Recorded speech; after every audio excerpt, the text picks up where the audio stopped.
L'exposition universelle de 1900 est époustouflante. Elle attire 51 millions de visiteurs venus du monde entier. Manifestation emblématique, elle va léguer à Paris plusieurs bâtiments, dont le Grand Palais. La Tour Eiffel est l'une de ses principales attractions.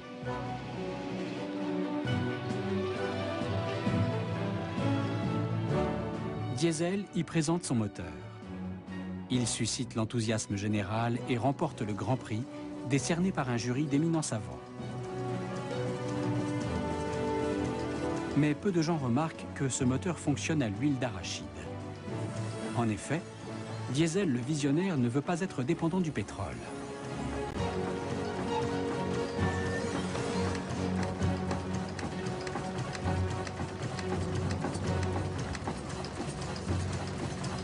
Aujourd'hui, la France comme l'Allemagne cultivent chacune environ 1 million d'hectares de colza.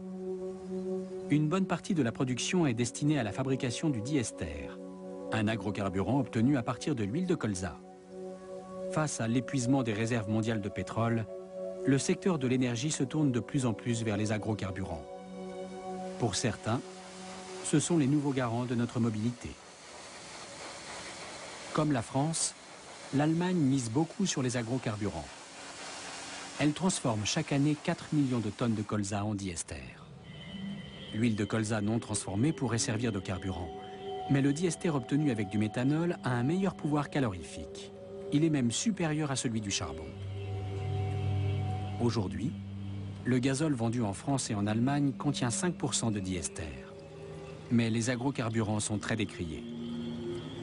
Principale critique, alors que des millions de personnes meurent de faim dans le monde, il vaudrait mieux utiliser l'eau et les surfaces agricoles pour produire des denrées alimentaires que des carburants.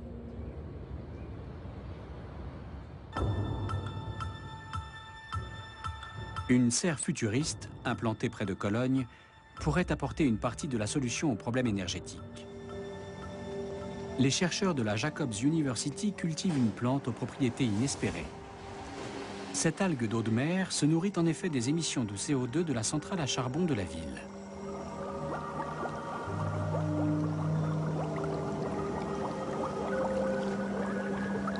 Et sa croissance est fulgurante.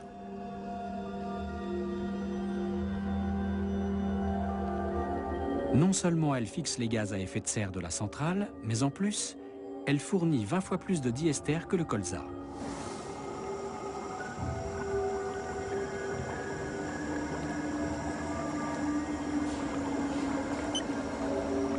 Dès qu'on atteint une certaine densité d'algues dans le bioréacteur, on procède à la récolte.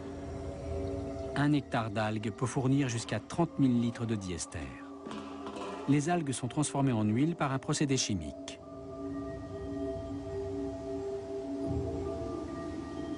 Un jour, on pourra peut-être cultiver ces algues dans la mer et être ainsi un peu moins dépendant du pétrole.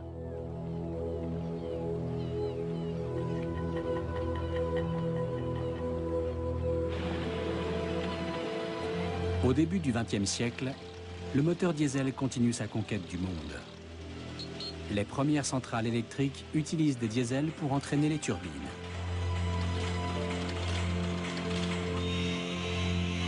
Le secteur automobile est aussi très intéressé.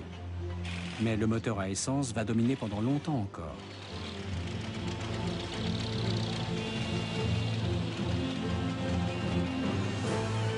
La construction navale, en revanche, adopte l'allumage spontané de Rudolf Diesel. Le premier paquebot transatlantique diesel, le Selandia, est mis à l'eau à Copenhague en 1912. Une nouvelle ère commence pour la navigation.